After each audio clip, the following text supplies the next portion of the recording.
ఓటమి నేను మోసుకున్నా, నీ కుళ్ళు కుతంత్రం నేను మోసుకున్నా, నీ సమస్త శిక్ష నేను మోసుకున్నాను. ఇదిగో నిన్ను తేలిక చేయాలని కోరుతున్నాను. ప్రయాసపడి భారం మోసుకుంటున్న సమస్త జనులారా నా దగ్గర రండి, నేను మీకు విశ్రాంతిని కలగచేస్తాను. ఇలా భవిష్యత్తును కూడా ఆలోచిస్తున్నావా? జీవితంలో ఓడిపోయావా? చదువులో ఫెయిల్ అయిపోయావా? ఉద్యోగం రాలేదా? పెళ్ళి కాలేదా? భర్త పట్టించుకోవట్లేదా? భార్య పట్టించుకోవట్లేదా? వ్యాపారాల్లో నష్టం వచ్చినాయా? సేవలో ఓడిపోయావా? చుట్టుపక్కల పరిస్థితులన్నీ ప్రతికూలంగా మారినాయా? దైవమా, ఎందుకు ఈ బ్రతికి అనుకున్నావా? భగవాన్ ఏ క్యా మతలబ్ హాయ్, దేవా దీని అర్థం ఏంటి నాకేమి తెలియదు అని రొమ్మలు బాదుకునేటట్లుగా దేవుని సన్నిధిలో ఏడుస్తున్నావా?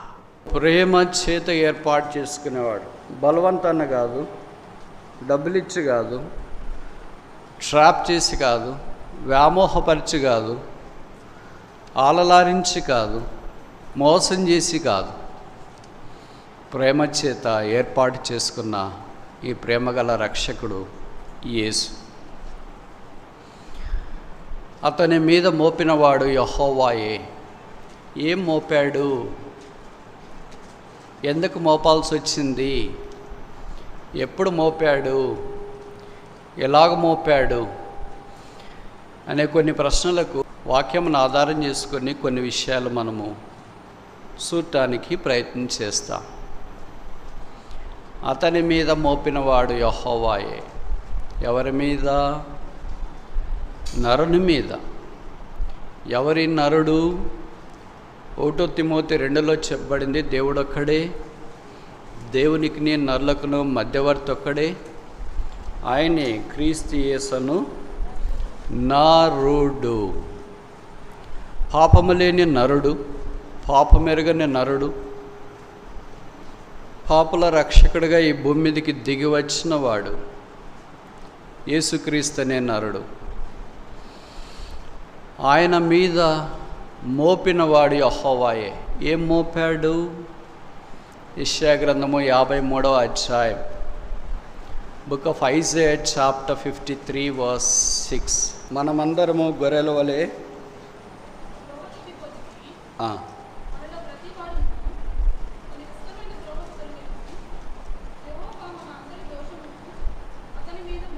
యెహోవా మనందరి దోషమును అతని మీద మోపెను. ఈ మాట మీరు ఆలకించాల. మోపెను అతని మీద మోపినవాడు యెహోవాయే.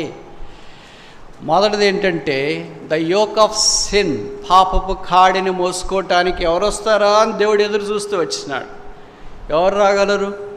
ఎవరు ఈ కాడి మోయటానికి సిద్ధంగా ఉన్నారు? ప్రతి పాపి పాపపు కాడి కింద ఉన్నాడు కనుక ఈ పాపపు కాడి చాలా భారమైంది. దీన్ని మోయటానికి పరిశుద్ధుడైన దేవుడు మాత్రమే సమర్థుడు. అందుకే దేవుడు ఎవరి మీద మోపాలా? ఏ మానవుడు దాన్ని మోసుకోవటానికి ఇష్టపడ్డాడు? పాత నిబంధన అంతటిని మనం గమనించిన, ఏ ప్రవక్తలు వచ్చినా, ఏ యాజకులు వచ్చినా, ఏ లేవీలు వచ్చినా, ఏ రాజులు వచ్చినా, ఏ సైన్యాధిపతులు వచ్చినా, ఏ సూర్యులు వచ్చినా, ఏ పరాక్రమవంతులు వచ్చినా పాపపు కాడిని మోయటానికి సిద్ధంగా ఉన్నవారు కాలేకపోయారు.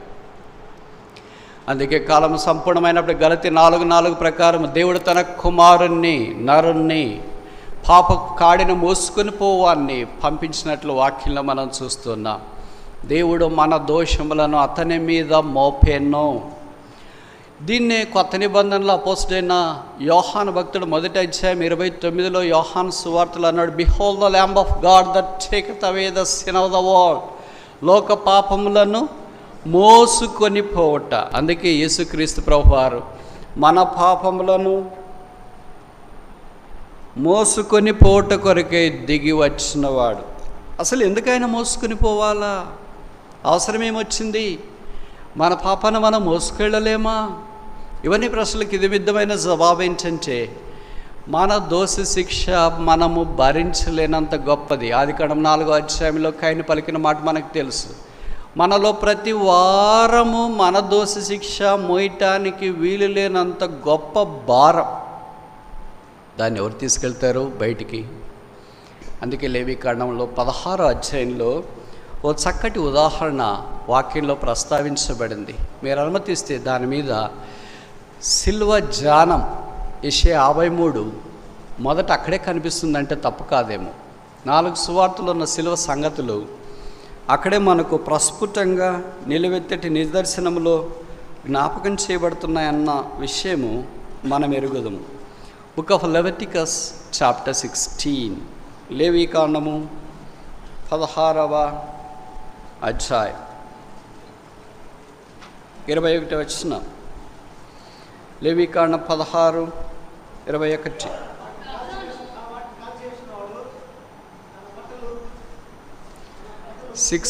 verse 21, 16:21. ఇశ్రాయేలీయుల పాపములన్నీ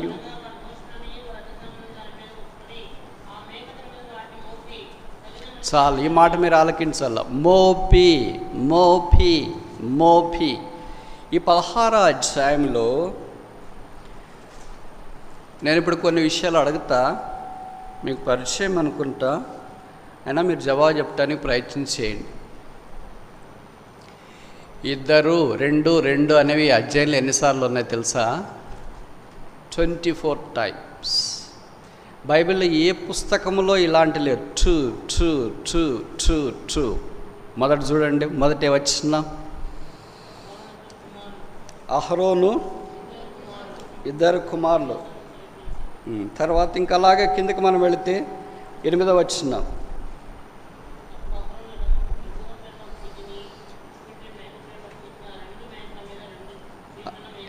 సరే, ఇప్పుడు మీరు చదవడము ఇవన్నీ కొద్దిగా ఆలస్యమయ్యేటట్లుంది, టైం కూడా కలిసి రావటానికి నేను చెప్తా. ఏమున్నాయి? 2 మేకలు, 2 చేతులు, 2 బలలు, 2 సార్లు కడుక్కొనట.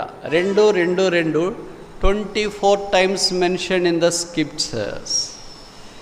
ఈ 2 మేకలు యేసుక్రీస్తు ప్రభు వారికి పోలిక. ఒక మేక అజాజేలు అంటే 1 కింద రాశారు. లేవీకాండము 16వ అధ్యాయం, లేవీకాండం 16వ అధ్యాయము 8వ వచనం ప్రకారం విడిచిపెట్టే మేక అని 1 కింద రాశారు. అజాజేలు 2 చీట్లు వేయాల, 2 మేకల మీద 2 కుమారులు, 2 సార్లు కలపాల. అన్నీ 2 మనకు కనిపిస్తూ ఉన్నాయి. కనుక ఇప్పుడు 2 మేకలు తెచ్చిన తర్వాత 2 మేకలు 2 బలులకు సాదృశ్యం. ఒక దాని మీద అయితే 21వ వచనంలో మనం చదివాము, ఏ మోపాల? అప్పుడు అహరోను సజీవమైన ఆ మేక తల మీద తన ఏముంచాలా? 2 చేతులు. ఈ మాటలు గమనిస్తున్నారా? 2 చేతులు అంటే ఏమని అర్థం? 2 కుమారులు అంటే ఏమని అర్థం? 2 మేకలు అంటే ఏమని అర్థం? 2 సార్లు కడుక్కోవాలంటే ఏమని అర్థం? 2 చీటీలు వేయాలంటే ఏమని అర్థం? అంటే 2 చేతులు ఇచ్చినా మనకి ఏమని అర్థం? Hands up, full surrender. 2 కాళ్ళు ఫుల్ సరెండర్, 2 కళ్ళు ఫుల్ సరెండర్, 2 చెవులు ఫుల్ సరెండర్. అన్నీ 2 ఇచ్చేసినామంటే అర్థం ఏంటంటే you have fully surrendered. There is nothing that you can claim that it belongs to you. నీకు చెందిందని నువ్వు చెప్పుకోవటానికి నీది ఏమీ లేదు. అట్లా ఈ 2 మేకలు వచ్చినాయంటే అర్థం ఏంటంటే దేవుడి కొరకు బలి అర్పించడానికి 2 సిద్ధంగా ఉన్నాయి. ఈ మేకల దాంట్లో ఒకదాన్ని విడిచిపెట్టాలా, ఒకదాని తల మీద 2 చేతులుంచి అహరోను ఏమని ఒప్పుకోవాలా? 21లో ఆ మాట మీరు ఆలకించండి. అప్పుడు అహరోను సజీవమైన ఆ మేక తల మీద తన 2 చేతులుంచి, ఎవరి పాపాలు? కొన్నే అన్నే? అన్నియు అనగా అనగా అనగా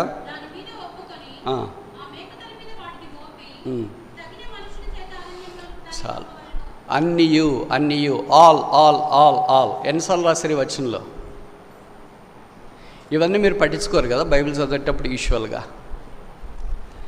ఈ వచనంలో 3 సార్లు రాశారు, కింద వచనంలో ఒకసారి 4 సార్లు రాశారు. పాపాలన్నీ, దోషాలన్నీ, అపరాధాలన్నీ, అతిక్రమాలన్నీ 4 సార్లు ఏం రాశారు? Why 4 times all? 4 ఏ జ్ఞాపకం చేస్తుంది? సార్వత్రికాన్ని జ్ఞాపకం చేస్తుంది, యూనివర్సల్.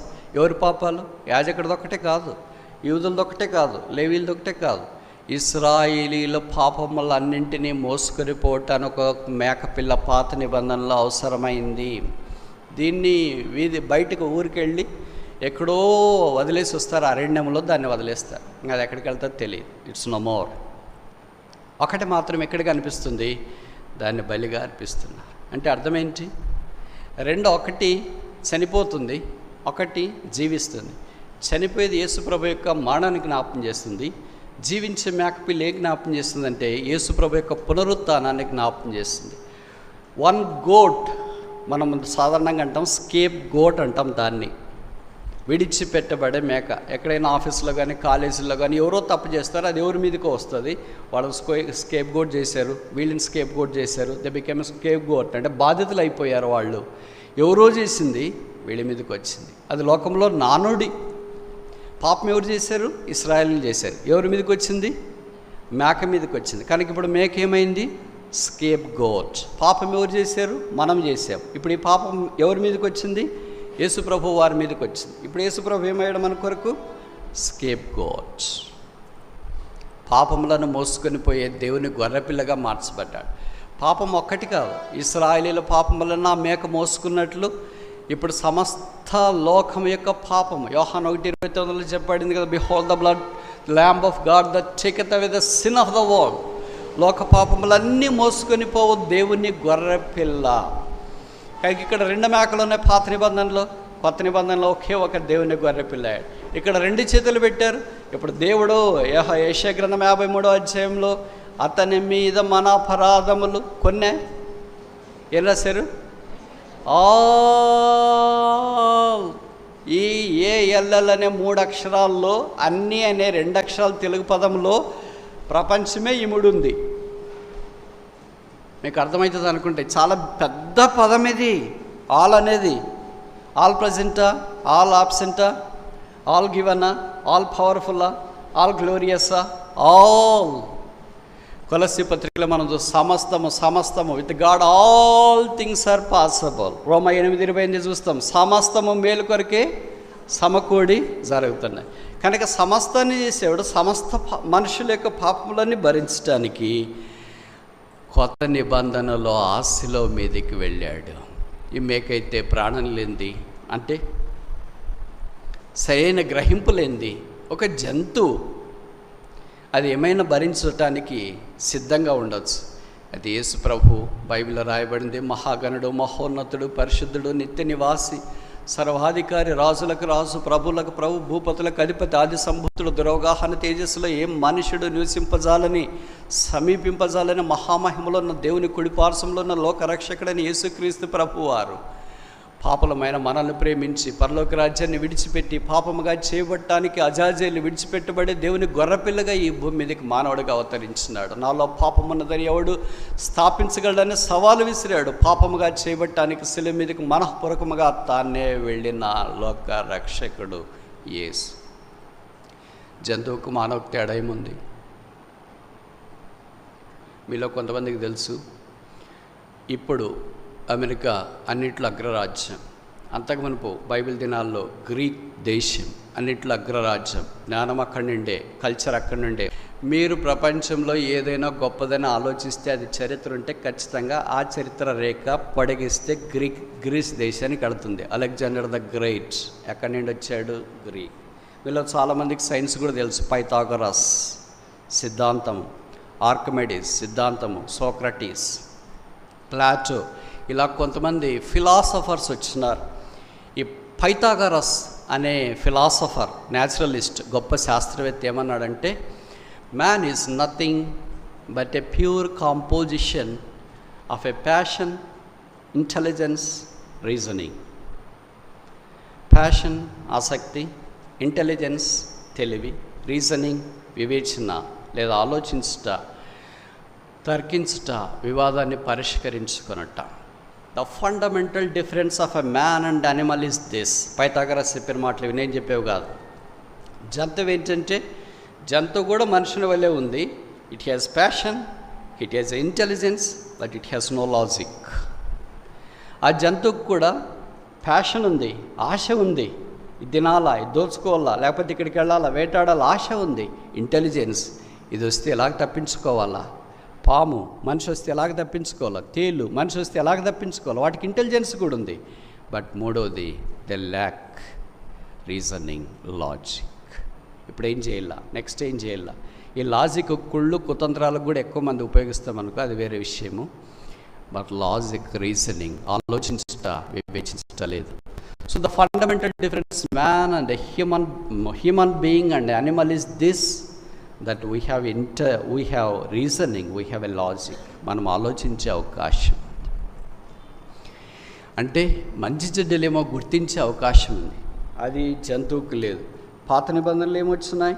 మేకలు వచ్చినాయి, అది ఆలోచించలేదు. ఇప్పుడు కొత్త నిబంధనలు లోకరక్షకుడైన యేసుక్రీస్తు ప్రభు, ఆయన పేరేంటి? ఆలోచనకర్త, ఈజ్ ఎ కౌన్సిలర్. ఈ ఆలోచనకర్త అయిన దేవుడు ఆలోచన లేని మానవుని కొరకు, జంతువుతో సమానమైన మానవుని కొరకు పాపముగా చేయబడ్డం సాధ్యమేనా? కొంతమంది ఈ విషయాలు ఎరగక ఏదో కొద్దిగా చదువుకున్నా, ఇంటర్మీడియట్ చదువుకున్నా, డిగ్రీ చదువుకున్నా, బీటెక్ చదువుకున్నా, తర్వాత చిన్న ఎంబీఏలు చేసిన వాళ్ళు ఏమంటారు? Where is God? దేవుడు ఎక్కడున్నాడు? I don't believe God. దేవుడు నేను నమ్మను. ఇంత చదివి ఇంత లోకంలో ప్రపంచమంతా చేతిలో ఉండే స్మార్ట్ ఫోన్లో ఉండే దాంట్లో ఇగంలో కూడా ఇంకా దేవుడు అంటే నమ్మాలా? దేవుడుంటే ఎందుకు ఇంత కష్టాలు? దేవుడుంటే ఎందుకు మనుషులు చనిపోతున్నారు? Why is this persecution? Why is suffering? Why is sickness? Why is failure? Why is this bloodshed? Why is this assassination? Why is this moral loss? Why is there is immorality? దేవుడుంటే ఎందుకు ఈ నష్టం? ఎందుకు ఈ రోగం? ఎందుకు ఈ బాధ? ఎందుకు ఈ కక్ష? ఎందుకు ఈ కుళ్ళు? ఎందుకు ఇది? అదొక యూనివర్సిటీ. ఆ యూనివర్సిటీలో ఒక ప్రొఫెసర్ టీచ్ చేస్తున్నాడు. పిల్లలంతా చేరి వచ్చినారు. టీచర్ మధ్యలో ఒక అనుమానం వచ్చింది. అప్పుడు టీచర్ పిల్లల్ని అడిగాడు. ఏమని అడిగాడంటే, టీచర్ అంటే professor, do you believe that there is God? దేవుడు ఉన్నాడు నమ్ముతున్నారా? ఎస్. అప్పుడు ఓ ప్రొఫెసర్ అడిగిన ఇంకో ప్రశ్న ఏంటంటే, do you believe that God has created evil? దేవుడు చెడు సృజించినాడని నమ్ముతున్నారా? క్లాస్ అంతా చెప్పింది ఎస్, వి డు బిలీవ్. దేవుడు చెడు చేశాడు, చెడు సృజించిన. అప్పుడు ఈ ప్రొఫెసర్ అన్నాడు, if God is the creator of evil, I don't like to believe this God any longer because he created evil. దేవుడు చెడు సృజించిన వాడైతే ఆ దేవుడు నాకు అవసరం లేదు, ఎందుకంటే దేవుడు చెడుకు కర్త. అప్పుడు వెనక ఒక విద్యార్థి కూర్చొని అన్నాడు. లేచి నిలబడి అడిగాడు, సార్ నాకు ఒక 5 నిమిషాల సమయం ఇవ్వండి. సరే 5 నిమిషాల సమయం ఇస్తా, మాట్లాడు. అప్పుడు ఆయన అన్నాడు, సార్ నేను మాట్లాడదలుచుకోలేదు, ప్రశ్నించదలుచుకున్నాను అని అన్నాడు. సరే నీ ప్రశ్న ఏంటి? What is good? మంచి అంటే ఏంటి? నో ఆన్సర్, జవాబు ఏం రాలేదు. అప్పుడు ఆ స్టూడెంట్ అన్నాడు, వాట్ ఇస్ లైట్? వెలుగంటే ఏంటి? జవాబు రాలేదు. అప్పుడు ఈ స్టూడెంట్ చెప్పాడు, light is nothing but the absence of darkness. వెలుగంటే ఏంటి? చీకటి లేకపోవడమే వెలుగు. మంచి అంటే ఏంటి? చెడు లేకపోవడమే వెలుగు. ద బైబిల్ సేస్, బైబిల్ ఆదికాండం 1వ అధ్యాయంలో చెప్పబడింది, లెట్ దెర్ బి లైట్, వెలుగు కలుగునగాక అని రాసి, లెట్ దెర్ బి డార్క్నెస్ అని వ్రాయబడలేదు. చీకటి కలుగునగాక అని రాయబడలేదు. ఇట్ వాజ్ గుడ్, అది మంచిదని దేవుడు చూచినని రాశారు, కానీ ఇట్ వాజ్ బ్యాడ్, అది చెడ్డదని బైబిల్ ఆదికాండం 1వ అధ్యాయం 1వ వచనంలో రాయబడలేదు. సో ఇలాంటి 5 పాయింట్లు ఉన్నాయి. ఇది చెప్పను ఎందుకంటే టైం అయిపోతుంది కనుక. మొదటి పాయింట్ ఏంటి? God is the creator of good, God is the creator of light. దేవుడు మంచికి సృష్టికర్త, దేవుడికి వెలుగుకి సృష్టికర్త. అప్పుడు ప్రొఫెసర్ అడిగాడు, why is this bad? Then why is this darkness? దేవుడు మంచికి సృష్టికర్త అయితే ఈ చెడు ఎందుకు వచ్చింది? దేవుడు వెలుగుకి సృష్టికర్త అయితే ఈ చీకటి ఎందుకు వచ్చింది? అప్పుడు స్టూడెంట్ ఏం చెప్పాడంటే, దేవుడు మంచి చేశాడు. Where there is absence of goodness evil reigns. ఎక్కడైతే మంచి లేదో అక్కడ చెడు వస్తుంది. Where there is no light there darkness prevails. ఎక్కడైతే వెలుగు లేదో అక్కడ చీకటి ఆటోమేటిక్గా వస్తుంది. లైట్లు ఆఫ్ చేయండి, ఏమొస్తుంది? చీకటి వస్తుంది. చీకటి లేదు అక్కడ, but the absence of the light creates the darkness. చెడ్డ అక్కడ లేదు, but the absence of good creates the bad. ఇలాగ 5 పాయింట్లు చెప్పేటప్పటికి అనుకున్న స్టూడెంట్ వైపు అందరూ ముందు కూర్చున్న పిల్లలందరూ చూసినారు. అరే ఎవరు మన క్లాస్కి కొత్తగా వచ్చినాడు, ప్రొఫెసర్నే నిలబెట్టాడు, ఎవరు ప్రొఫెసర్ నిలబెట్టాడు? ఇప్పుడు ప్రొఫెసర్ని అడిగాడు ఆయన. Now tell me sir, as God created light, as God created good, దేవుడు మంచి చేశాడా, వెలుగు కలిగించినాడా? ఇప్పుడు మీ జవాబు ఏంటి? ప్రొఫెసర్ అన్న టైం అయింది, ఇంకో క్లాస్కి వెళ్ళేసి వస్తాను, తర్వాత మాట. ఇంకా రాలేదు. ఇది ఇంతటితో నేను ముగించదలుచుకోలేదు. ఇప్పుడు ఆ ప్రొఫెసర్ని క్లాస్ అందరిలో నిలదీసి వెనక కూర్చున్న నా విద్యార్థి పేరేమో తెలుసా? Isaac Newton. అదమ్మా క్రైస్తవం అంటే. ఏదో మీటింగ్ అంటే బైబిల్ పట్టుకుని, మొబైల్ ఫోన్ పట్టుకుని ఆహూహ అని వచ్చేది కాదమ్మా. క్రీస్తు కొరకు నిలబడేదమ్మా. That is called logic, that's called reasoning. మనుషునికి జంతువుకి తేడా ఏంటి? మనం మనుషులమా జంతువులమా? మనిషి అయితే ఏముండాలా? There should be logic, there should be reasoning, there should be teachability. ఇప్పుడు మనం అంత గొప్ప సైంటిస్టులు కాకపోవచ్చు, అయితే దేవుడు మనకిచ్చిన జ్ఞానం చేత ఇప్పుడు దేవుడు వెలుగు కమ్మని పలికాడు. ఆదికాండం 1వ అధ్యాయంలో వెలుగాయను. God is light. యోహాను రాసిన మొదటి పత్రిక 1వ అధ్యాయం 5వ వచనం. దేవుడు వెలుగై ఉన్నాడు. There is no darkness him. ఆయనలో చీకటి ఎంత మాత్రమును లేదు. వెలుగైన దేవుడు చీకట్లో రగ్గిపోతున్న మనలందరినీ వెలుగులోనికి తెచ్చుట కొరకాయి ఆ దేవుడు మన కొరకాయి శిలువ మీదకి వెళ్ళాడు. చీకట్లో దాదాపు మధ్యాహ్నం 12 గంటలు మొదలుకొని 3 గంటల దాకా వేలాడదీయబడ్డాడు. God of lights was hung on the cross in the darkness. ఎందుకు అక్కడ చీకటి వచ్చింది? Absence of light. సూర్యుడు కళ్ళు మూసుకున్నాడు కనుక చీకటి వచ్చింది. ఆ సూర్యుడు ఎవరు? నీతి సూర్యుడైన యేసుక్రీస్తు ప్రభు లేదా దేవాతి దేవుడు. ఇప్పుడు ముందుకెళ్ళక మునుపు ప్రపంచమంతా ఏమీ తెలియక చిన్న చిన్న చదువులతోనే, చిన్న చిన్న ఆలోచనతోనే, చిన్న చిన్న పరిచయాలతోనే దేవుడెక్కడా దేవుడెక్కడా దేవుడెక్కడా అనే దగ్గరికి వచ్చావా? బైబిల్ తెరిచి చూచిన, చరిత్ర తెరిచి చూచిన, భూమి ఆకర్షణ శక్తి ఉందని ప్రతిపాదించిన సైనికుడితో, శాస్త్రవేత్తతో సహా చంద్రమండలం మీద అడుగుపెట్టిన నీల్ ఆర్మ్స్ట్రాంగ్, ఎడ్విన్ ఆల్డ్రిన్తో సహా దేవుడున్నాడు అని వారు జ్ఞాపకం చేస్తూ వచ్చినారు. దానికి బైబిల్ నిలవెత్తటి నిదర్శనం, దానికి లోకం యొక్క శాస్త్రవేత్తలు నిలవెత్తటి నిదర్శనం, దానికి మాలాగా పాపంలో ఉన్నవారు యేసుప్రభు యొక్క శిలువ ద్వారా కడగబడి శుద్ధీకరించబడ్డ నిలువెత్తటి నిదర్శన. దేవుని గురించిన అవగాహన భవిష్యత్తుకి చెడ్డగా ఉందేమో. దేవుడు ఎక్కడున్నాడు? ఉంటే ఎందుకు ఇదంతా? ఉన్నాడు కనుకనే నీవు ఉన్నావు. The very existence of your self proves that there is a God 100% with you. నువ్వు మనిషి భూమి మీద పుట్టావు అనేదే దేవుడు ఉన్నాడంటానికి 100% రుజువు. అంతకంటే ఇంకేం కావాలా?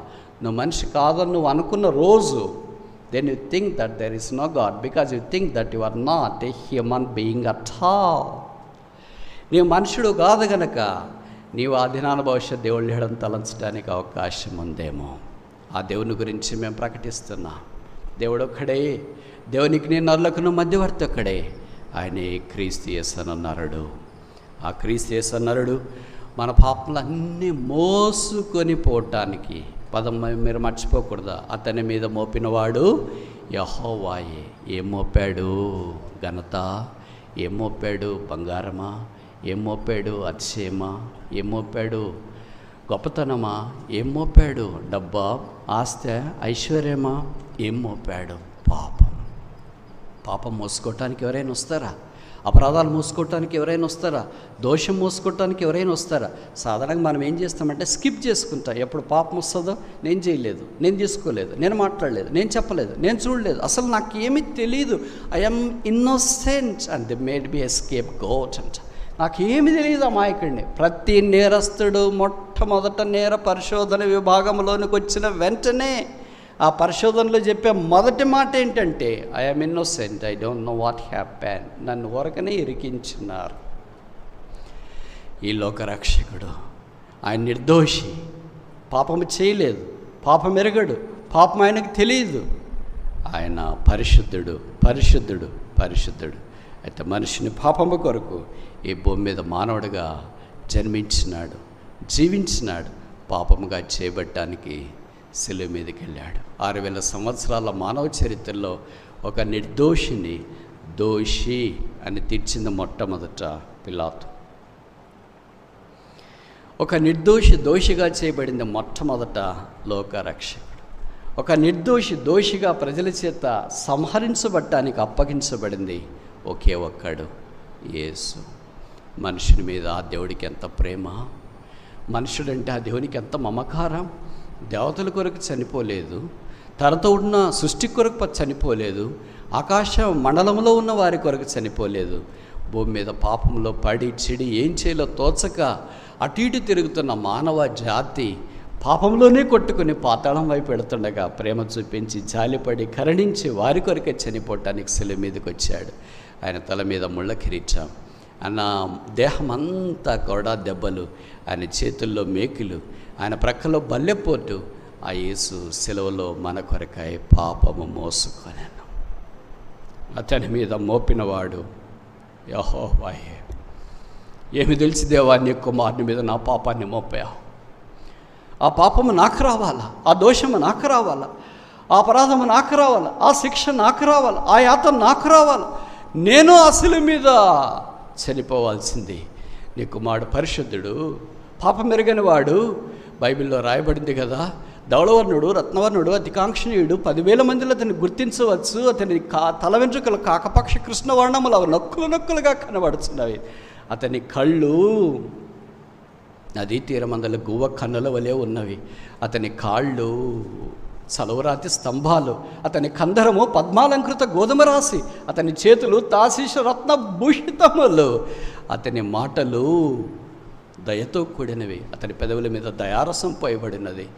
అతడే నా ప్రియుడు, అతడే నా రక్షకుడు అని ఏ ప్రియ ప్రభుని గురించి అయితే బైబిల్లో చెప్పబడిందో ఆ ప్రియుడు శిలువ మీదకి వెళ్ళిన తర్వాత పైనుండి కింద దాకా శిలువలో వేలాడదీయబడి స్వరూపమైనను సొగసైన లేనివాడిగా వికారుడిగా మార్చబడ్డాడు. భూమి మీద ఏ మనిషి చనిపోయినా గుర్తించడానికి అవకాశం ఉంది. కాళ్ళు కదుపుతారు, చేతులు కదుపుతారు, తల కదుపుతారు, ముందు కదుపుతారు, వెనక కదుపుతారు, అటు ఇటుకు పట్టేసి ఏదో పుట్టుమచ్చలను బట్టో, చేతులు వ్రేళ్లను బట్టో, కాళ్ళు వ్రేళ్లను బట్టో, గోర్లను బట్టో ఏదో ఒక విధంగా పలానా మనుషులని గుర్తుపడతాడు.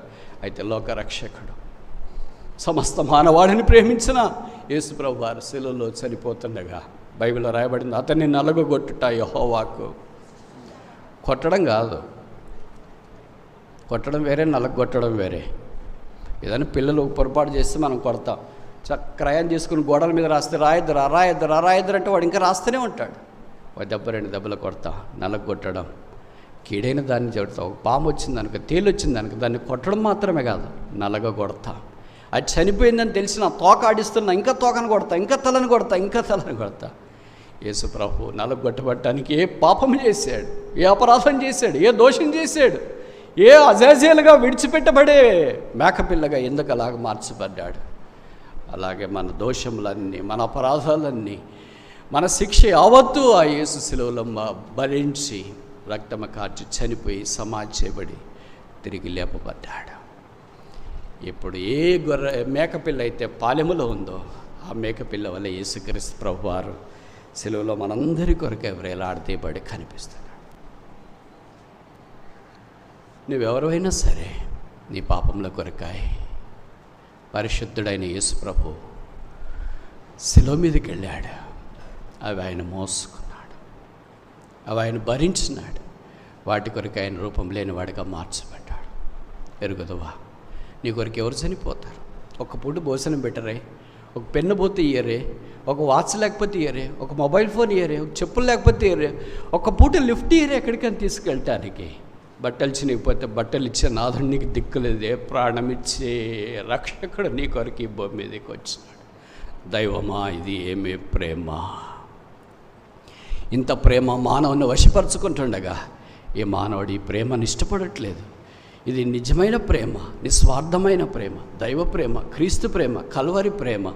ఈ ప్రేమకు వేరుగా లోక సంబంధమైన ప్రేమ కొరకే, లోకం ప్రేమ కొరకే, ఇరుగు పొరుగు ప్రేమ కొరకే, అట్టు ప్రేమ కొరకే తప్పించి మోసపోయి వంచన చేయబడి, అయ్యో వారు నన్ను మోసం చేశారు, వీళ్ళు నన్ను మోసం చేశారు, వీళ్ళు నాకు కీడు చేశారు, వీళ్ళు నేను ఎంత ఇష్టపడ్డాను, ఎంత ప్రేమించాను, వాళ్ళు చుట్టూ తిరిగాను, చివరికి నన్ను ఇలా మోసం చేశారు, ఇక నేను బ్రతకూడదు, నేను చేస్తా. నువ్వు చావటానికే యేసు ప్రభువుని నీ భూమి మీదకి పంపించి ఆయన శిలువలో నీ కొరకు మరణించింది. నువ్వు బ్రతకటానికి.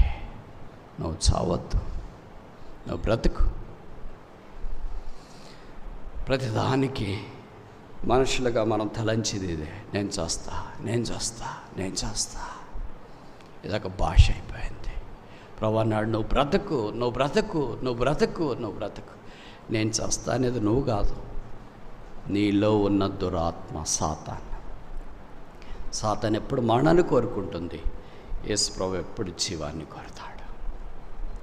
సాతాన్ ఎప్పుడు నీ కీడుగా యేచిస్తాడు, యేసు ప్రభు ఎప్పుడు మేలు యేచిస్తాడు.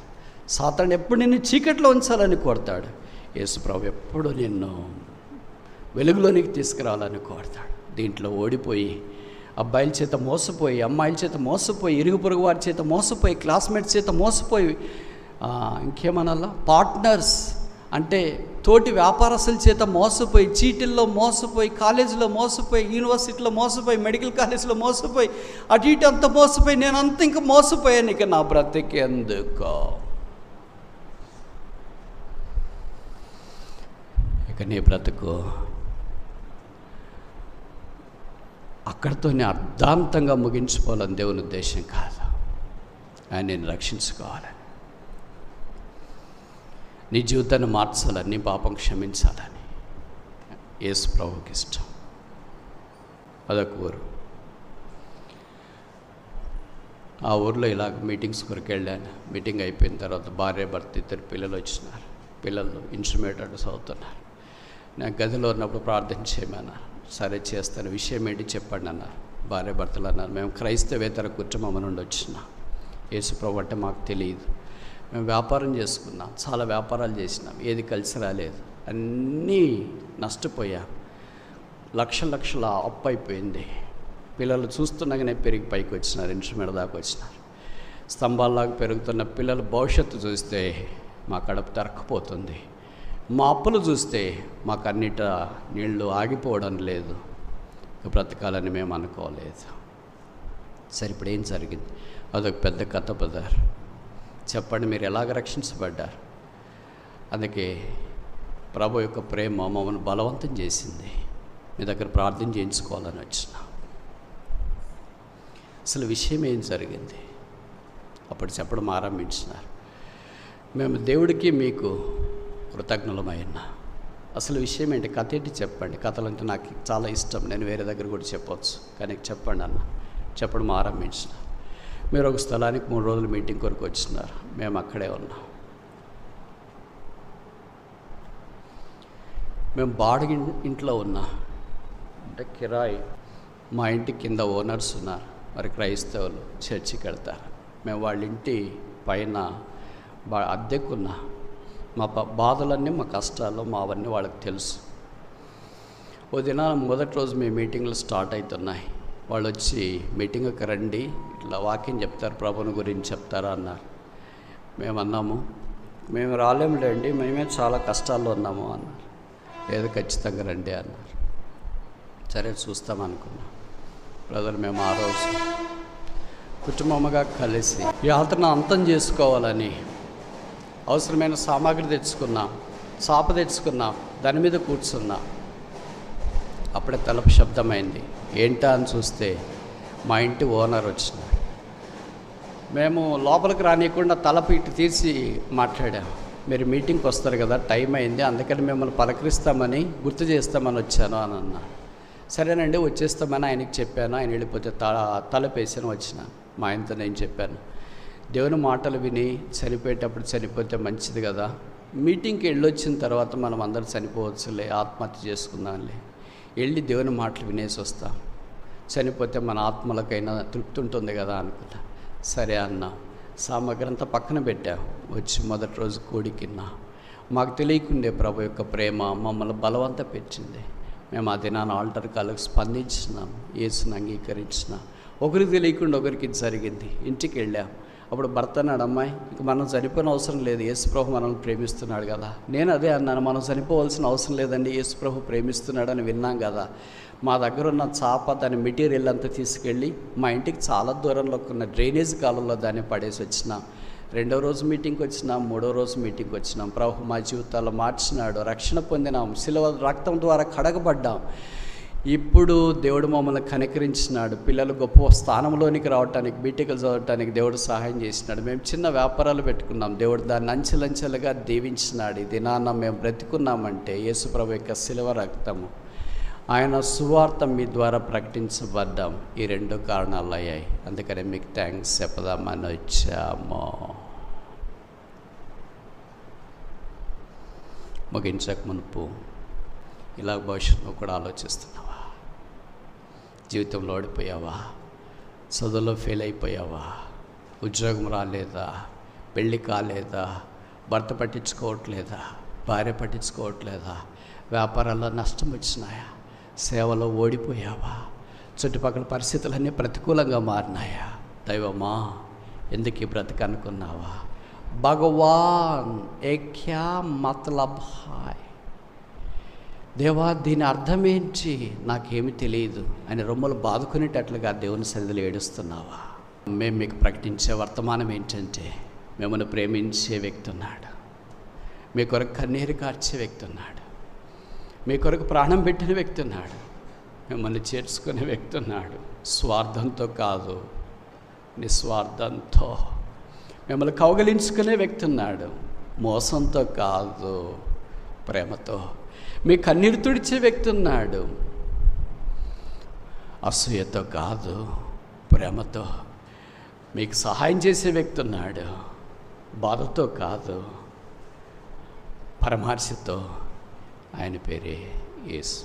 చాలాసార్లు విన్నావేమో, చాలాసార్లు యేసు నీకు పరిచయమేమో, బైబిల్ పరిచయమేమో, విశ్వాసులు ఇంట్లో ఉన్నావేమో, మీ నాన్నగారు సేవకుడేమో, మీ అమ్మగారు సండే క్లాస్ టీచరేమో, ఎల్డర్స్ ఏమో, బాధ్యత వహించేవారేమో, రకరకాల పరిచయం ఉన్నవారేమో. ఆయన యేసుని ఎప్పుడు అంగీకరించలేదు కదా. హృదయ కఠినం చేసుకున్నావు కదా, చూస్తాములు ఇలాగే అనుకున్నావు కదా, ఏమైపోతుందిలే అని అనుకున్నావు కదా. వద్దు, నష్టము ఎక్కువ కాకమనిపే, ఏడ్చుటకు బిగ్గరగా శక్తి లేనంత బిగ్గరగా ఏడ్చే దినం రాకమనిపే, నీ కళ్ళు ఆవిరి కాకమనిపే, నీ కన్నీరు మాయం కాకమనిపే, నీ కడపకొత్త అధికం కాకమనిపే, నీ వెన్నులో చలి పుట్టకమనిపే, నీ శరీరం అంతా అలాగే భూమి మీద క్షీణించబడకమనిపే, నిన్ను ప్రేమించి నీ కొరకై సెలవులో వేలాడదీయబడిన లోక రక్షకుడు యేసు చేతుల చాప ఆహ్వానిస్తున్నాడు. అతని మీద మోపిన వాడే యెహోవాయే. నీ పాపము నేను మోసుకున్నా, నీ దోషం నేను మోసుకున్నా, నీ అపరాధాలు నేను మోసుకున్నా, నీ ఓటమి నేను మోసుకున్నా, నీ కుళ్ళు కుతంత్రం నేను మోసుకున్నా, నీ సమస్త శిక్ష నేను మోసుకున్నాను. ఇదిగో నిన్ను తేలిక చేయాలని కోరుతున్నాను. ప్రయాసపడి భారం మోసుకుంటున్న సమస్త జనులారా నా దగ్గర రండి, నేను మీకు విశ్రాంతిని కలగచేస్తాను. యేసు నొద్దకు వస్తావా? యేసు ప్రభువా, నేను పాపిని, నన్ను మీ రక్తం చేత కడిగి పరిశుద్ధపరచు, నా జీవితాన్ని మార్చు, నా గమ్యము దయచేయి. ఆ నిజమైన ప్రేమ కావాలా, దైవ ప్రేమ కావాలా, దైవ ఆనందం కావాలా, దైవాన్వేషణలో నేను రావాలని కోరుతున్నాను. ఇదిగో నా జీవితం, నా 2 చేతులు నీ మీద పెడుతున్నా, నా 2 కాళ్ళు నీ మీదే, నా 2 బ్రతుకులు నీ మీదే. నన్ను స్వీకరించు. అజాజేలు విడిచిపెట్టబడే మేక, నా కొరకు నువ్వు విడిచిపెట్టబడ్డా. సిలువలో మనకు తెలిసి యేసు ప్రభువారు వేసాడు కేక, ఏలోయి ఏలోయి లామా సబక్తాని, నా దేవా నా దేవా నన్నెందుకు, వై హ్యాస్ దౌ ఫర్సేకన్ మీ, ఎందుకు నన్ను విడిచిపెట్టావు? ఆయన విడిచిపెట్టబడకపోతే మనం అంగీకరించబడలే. సభాపేంటి